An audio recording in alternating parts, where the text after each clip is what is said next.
दुनिया में शायद ही ऐसा कोई देश है जहाँ पे महिलाएं एकदम सुरक्षित है, क्योंकि दुनिया भर में 30% महिलाएं यानी कि हर 10 में से 3 महिलाएं अपनी जिंदगी में कभी ना कभी किसी ना किसी बुरी सेक्सुअल वायलेंस को या फिजिकल वायलेंस को झेल चुकी होती है। सबको पता है कि महिलाओं को मारना पीटना बुरी बात है, लेकिन फिर भी ये होता है ना? मगर क्यों? अच्छा, ये वीडियो कोई मॉरल डिस्कशन के लिए नहीं बनाया है मैंने सोचा क्यों ना हम इसके मनोवैज्ञानिक एक्सप्लेनेशन को अच्छे से जान लें।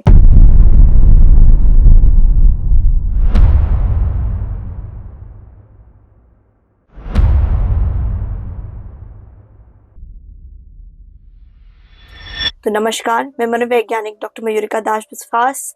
स्वागत है आपका योर सर्वाइवल मॉडल में। इस वीडियो में मैं साइकोलॉजी तो एक्सप्लेन करूंगी ही, लेकिन साथ ही साथ सोसाइटी के कंट्रीब्यूशन को भी हम अच्छे से समझेंगे।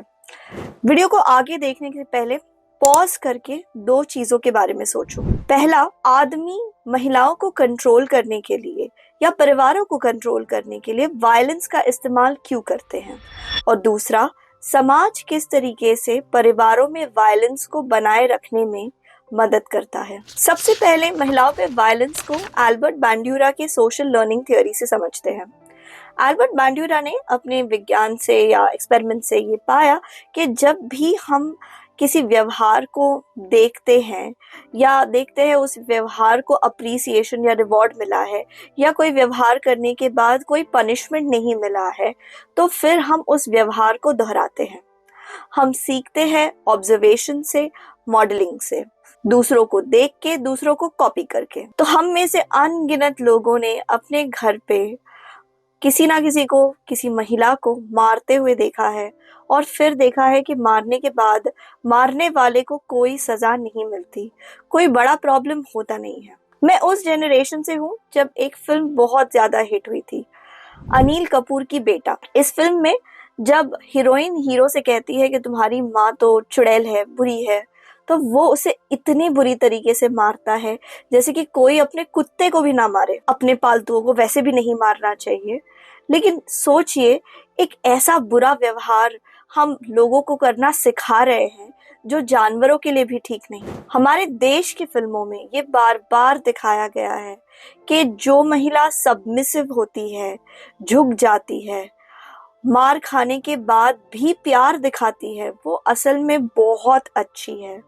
और महिलाओं के ऊपर अत्याचार करने को एक रोमांटिसाइज तरीके से दिखाया जाता है। जैसे अमिताभ बच्चन की फिल्म मर्द में मर्द वो इंसान है जो अपनी हीरोइन के शरीर को छील देने के बाद, उसे खून निकलवाने के बाद उसके ऊपर नमक रगड़ देता है, और फिर उसके बाद हीरोइन को उससे प्यार हो जाता है। रियल लाइफ में ऐसा नहीं होता, लेकिन ये फिल्में एक गलत नैरेटिव बना बना के लड़कों की और लड़कियों के दिमाग को भ्रष्ट करने की पूरी कोशिश करते हैं। हमारे समाज में महिलाओं के ऊपर छुटपुट वायलेंस को बिल्कुल पनिश नहीं किया जाता। इनफैक्ट अगर कोई लड़की कोशिश करती है कि छोटे मोटे वायलेंस के ऊपर वो पुलिस कंप्लेन करेगी, तो उसी के परिवार वाले उसे वो काम करने से रोक देते हैं।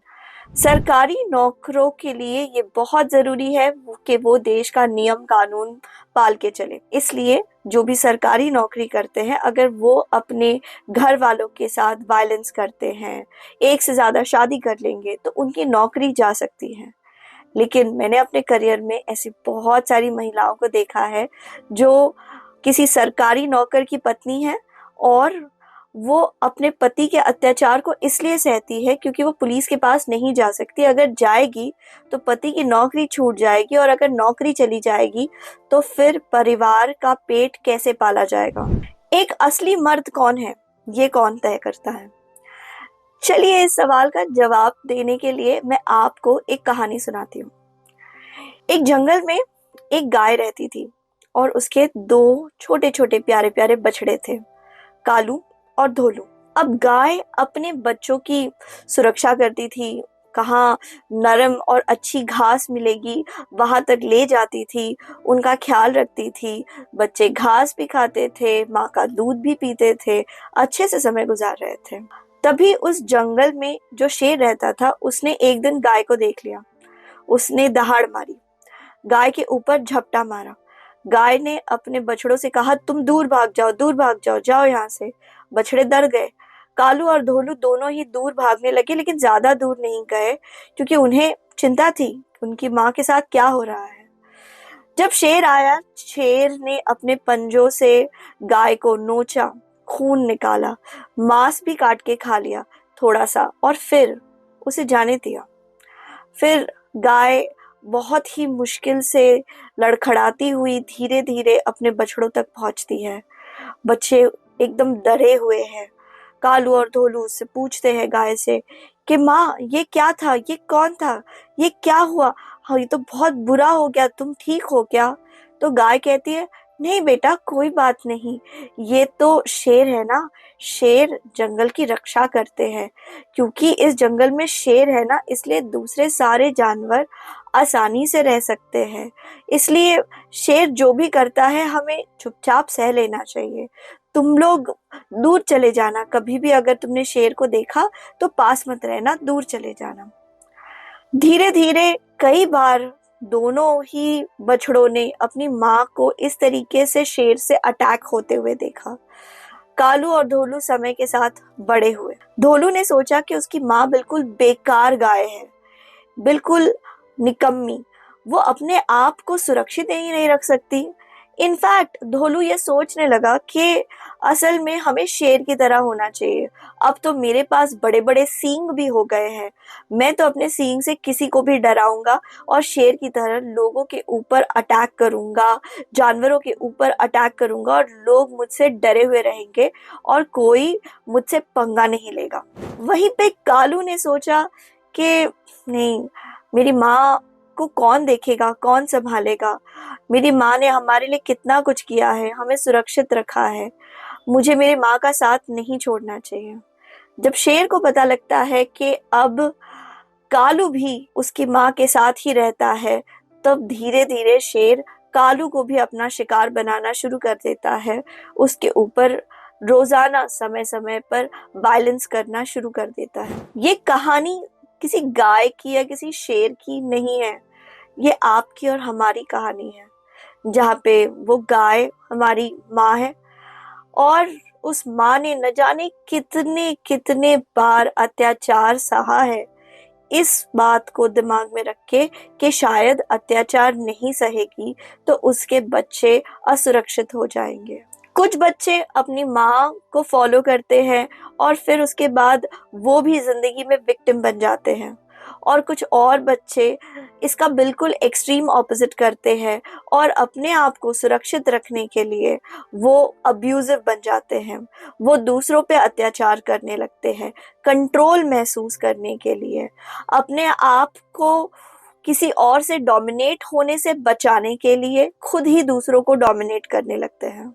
हम लड़कों पे अत्याचार कर रहे हैं जब हम उन्हें कहते हैं कि अगर आप अपने इमोशंस को दिखाते हो तो आप कमजोर हो।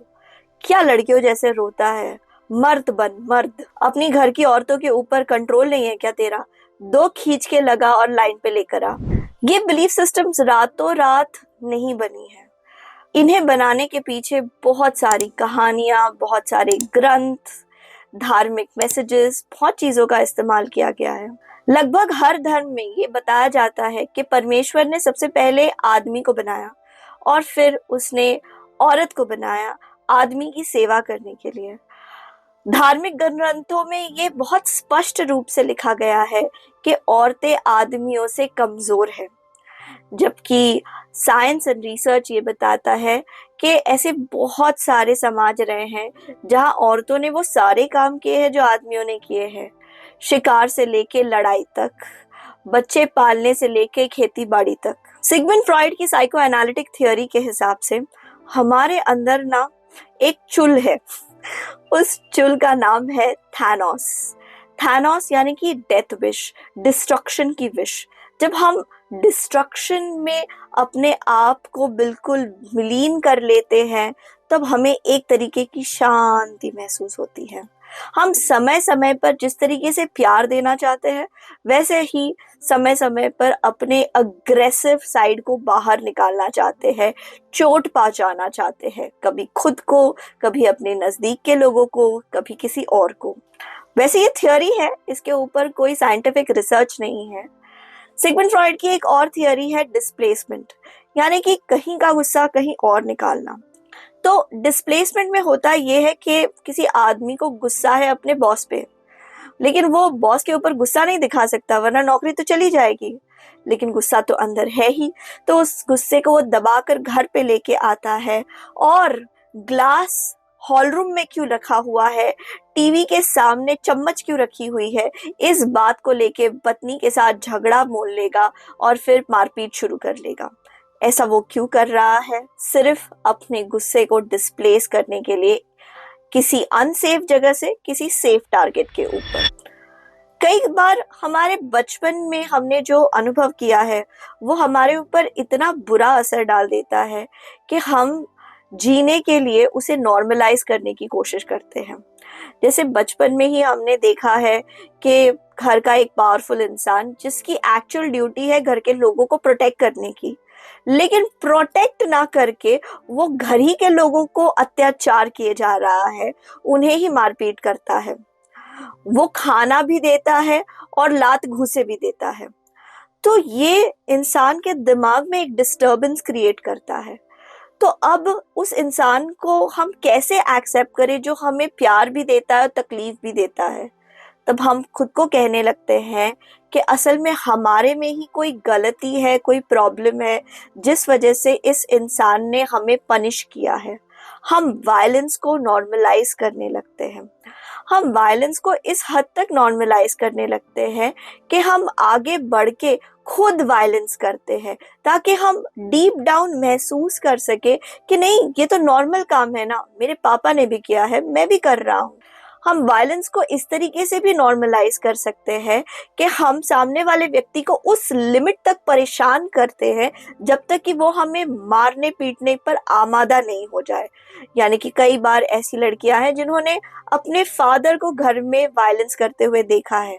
अब अपनी शादी में वो अपने हस्बैंड को तब तक प्रवोक करेंगी, जैसे कि धक्का मारेंगी, गालियां देंगी, कुछ उठा के फेंक देंगी, बच्चे को पीटने लगेंगी, तब तक प्रवोक करेगी जब तक कि हस्बैंड उसे आके रिटर्न में नहीं मारे।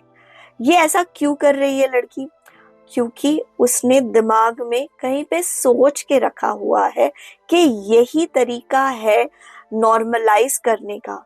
हमें शादी में वायलेंस एक्सपेक्ट करना चाहिए, और अगर वायलेंस नहीं हो रहा है तो कुछ गड़बड़ है। तो और अगर वायलेंस नहीं हो रहा है तो क्या इसका मतलब ये है कि मेरे पास साथ बचपन में जो हुआ, जो मेरे माता पिता ने मुझे मारा पीटा है, वो असल में गलत था?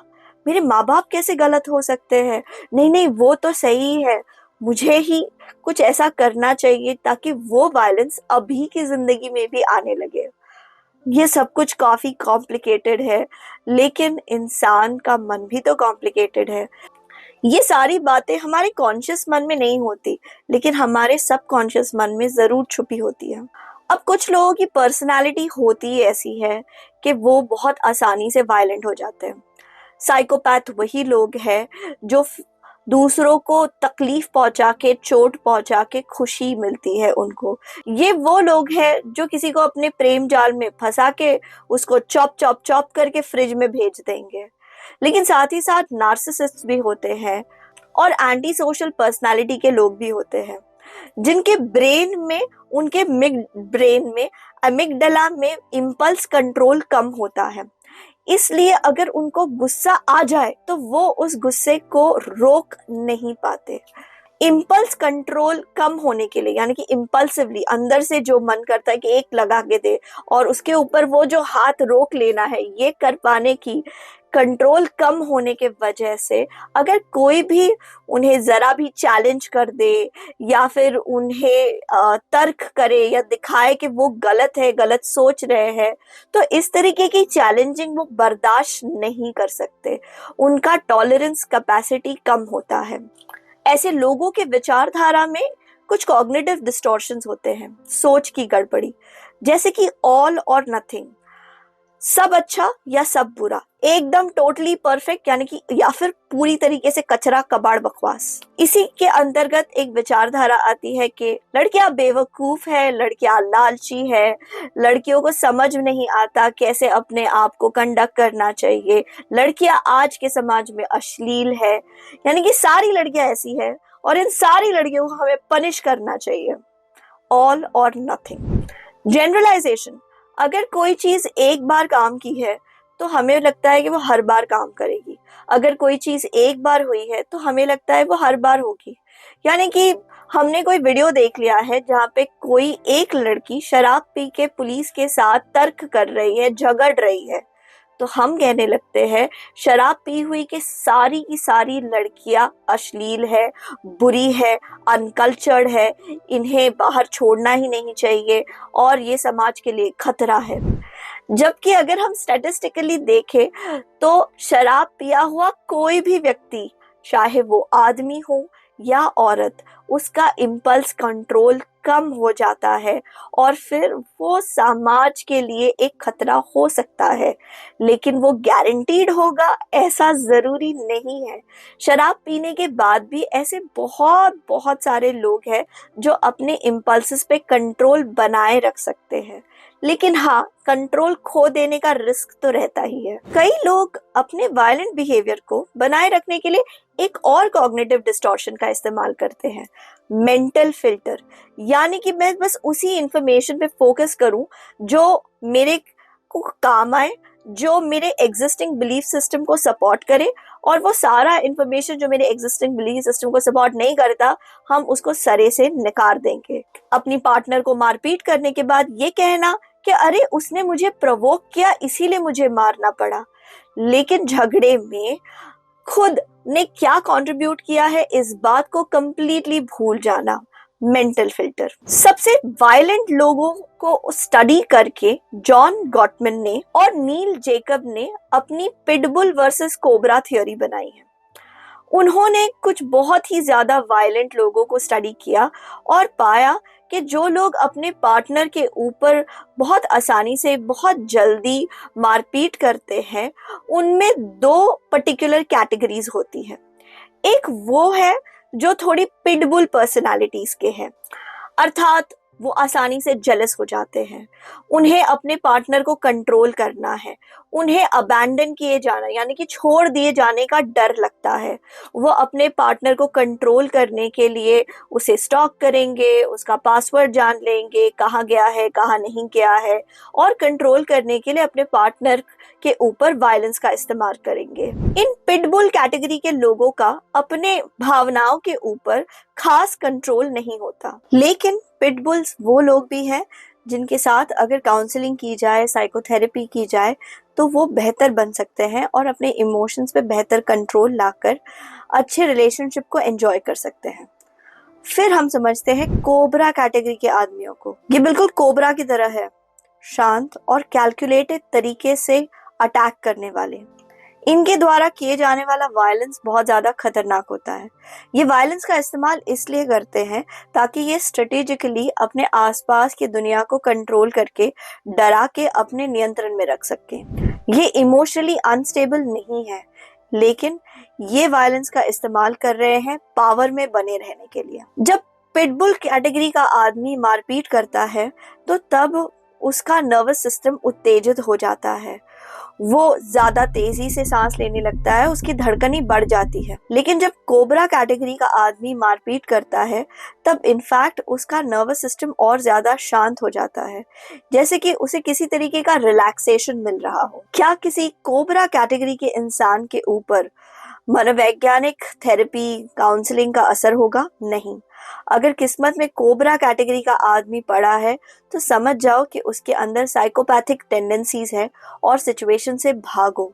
आप शायद अकेले भाग नहीं पाओगे क्योंकि वो आपको ढूंढ लेगा और फिर आपको अपना गुलाम बना लेगा, लेकिन इसलिए आपको अपने आसपास के समाज की मदद लेनी चाहिए और उससे दूर भाग ले जाना चाहिए।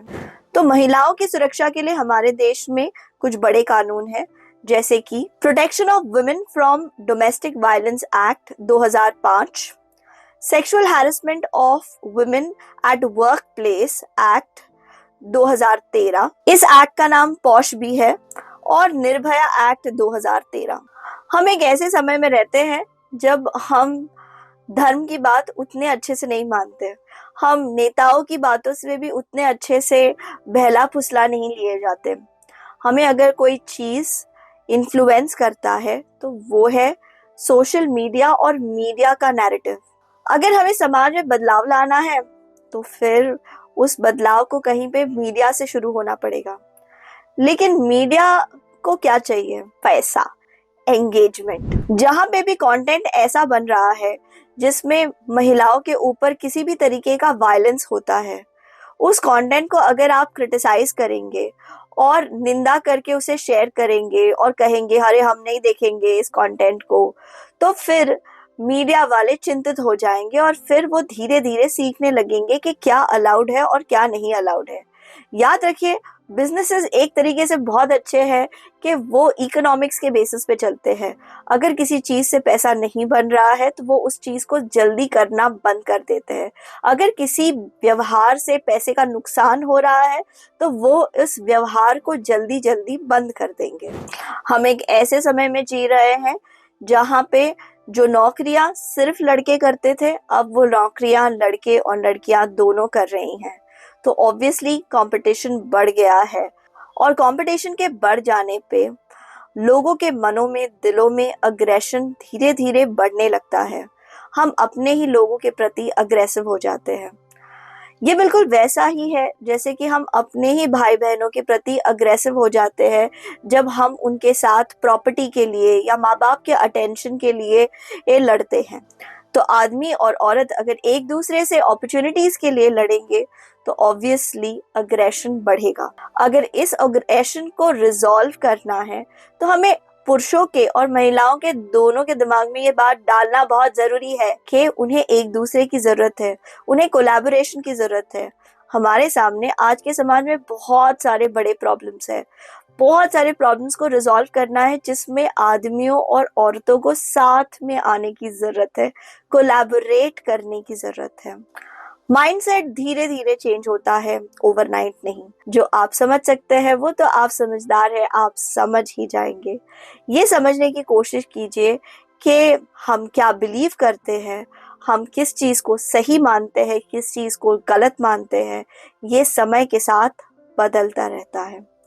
आशा करते हैं ये वीडियो, ये डीप एनालिसिस आपके काम आया, और अगर आप थोड़े अनकंफर्टेबल हो गए हैं तो समय दीजिए, इस अनकंफर्टेबल फीलिंग को एक्सेप्ट कीजिए, सेटल होने दीजिए। इस वीडियो को शेयर करके दूसरों को भी अनकंफर्टेबल कर दीजिए।